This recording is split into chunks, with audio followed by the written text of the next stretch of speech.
getting to be. And niggas trying to take my life away. Many man. Many, many, many, many man.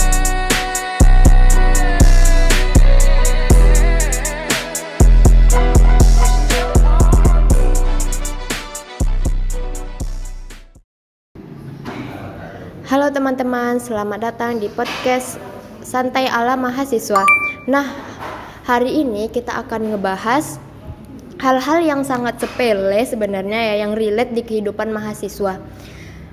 Topik ini kelihatan sepele tapi sebenarnya itu penting banget, yaitu kita ngebahas tentang organizational citizenship behavior, yaitu bisa disingkat dengan OCB.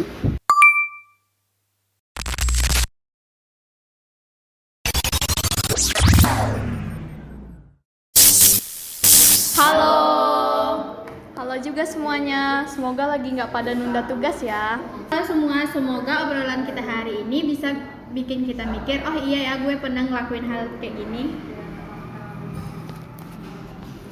Halo, topik ini menarik banget nih untuk kita obrolkan, soalnya ini dekat di kehidupan organisasi kampus kita. Nah, bener banget.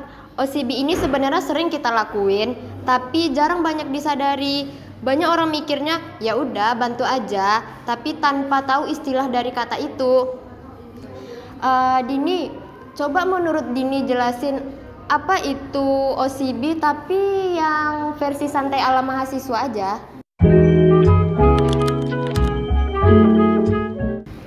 OCB itu bahasa simpelnya adalah perilaku sukarela. Jadi, saat kita melakukan sesuatu itu bukan karena takut dimarahi oleh dosen, bukan juga karena takut ditegur oleh ketua, dan juga bukan semata-mata demi nilai dan sertifikat, tetapi itu merupakan bentuk kepedulian kita kepada suatu kelompok atau organisasi dimanapun kita berada. Berarti ini tuh bukan sesuatu yang ada di dalam job desk gitu ya? Iya bener banget, ini nggak tercatat dan juga nggak disuruh, tetapi efeknya itu sangat besar. Contohnya itu kayak gini, kita sudah selesai mengerjakan tugas kita, tetapi masih ada teman yang kebingungan, kita bantu dengan sukarela. Atau pas rapat organisasi, walaupun kita capek kuliah seharian, tetapi kita datang itu tepat waktu, terus fokus, dan kita tuh melakukan kegiatan di organisasi itu nggak main-main gitu. Kalau dipikir-pikir itu tuh hal kecil ya, tapi sering banget kejadian. Iya bener sih, dan orang juga pada mikir, ngapain sih repot-repot, kan itu bukan tugas aku. Tapi kalau semua orang mikir kayak gitu, udah pasti organisasi nggak bakal bisa jalan.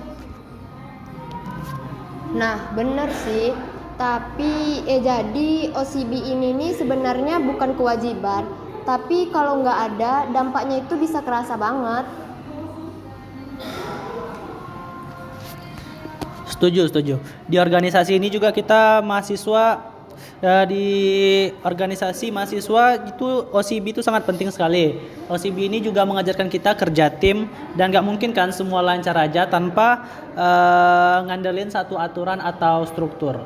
Nih, kalau menurut Asra nih, salah satu bentuk OCB yang ada di sekitaran kampus itu gimana?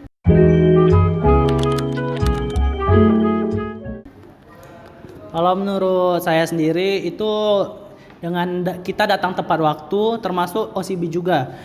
Terus kita mau ngedengerin pendapat orang lain walaupun kita berbeda pandangan dengan dia, dan gak gampang emosi di saat kita lagi argumen, dan kita juga mau mencari solusi bareng-bareng. Hal kayak gitu tuh lebih bikin suasana organisasi menjadi lebih sehat dan hidup. Dan jangan lupa juga ngingetin teman dengan hal yang baik, bukan nyinyir tapi peduli. Kalau dari sisi organisasi itu banyak banget ya manfaatnya. Tapi kalau dari segi diri sendiri lah, itu tuh gimana ya Tita?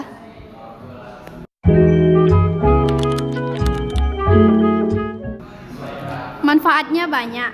Orang yang punya OSIB biasanya lebih dihargai, lebih dipercaya dan memiliki tanggung jawab yang besar karena orang nyaman bekerja bersama mereka. Iya, dan itu kepake banget di masa depan nanti di dunia kerja. Perusahaan itu nggak semata-mata mandang IPK yang tinggi, tetapi juga mencari orang yang mau diajak kerjasama, yang punya empati yang tinggi, dan juga mau berkontribusi yang lebih untuk timnya. Nah, berarti OCB ini semacam latihan karakter yang ada sejak kuliah gitu ya? Iya, OSIB itu juga bisa dibilang sebagai investasi sikap.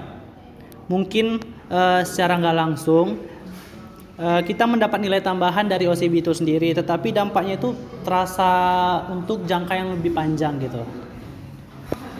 Menurut kalian nih,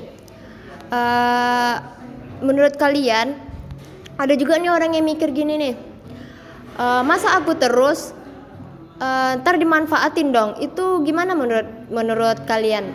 Pendapat?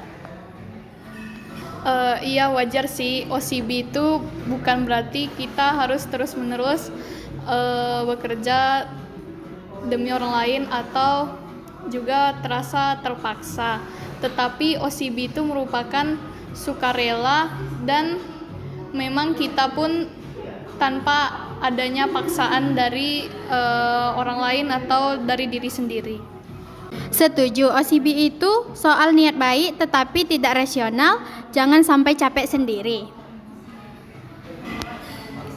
Oke, sebelum kita tutup materi OCB hari ini nih, aku mau satu-satu deh contoh kalimat OCB menurut kalian itu gimana?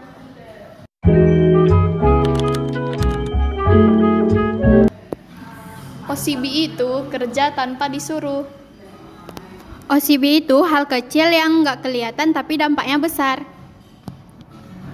OSIB itu bikin organisasi lebih hidup dan lebih nyaman. Oke, makasih atas pendapat kalian apa itu tentang OCB. Nah, dari obrolan kami hari ini, kita bisa simpulin bahwa OCB itu perilaku sederhana, sukarela, dan penuh kepedulian. Yang penting banget, terutama di lingkungan kampus dan sekitaran organisasi. Terima kasih buat kalian yang sudah mendengarkan podcast kami. Bantu tanpa disuruh, ngobrolin OCB ala mahasiswa. Sampai ketemu di episode berikutnya. Jangan lupa jadi mahasiswa aktif itu bukan cuma soal akademik, tapi juga soal sikap.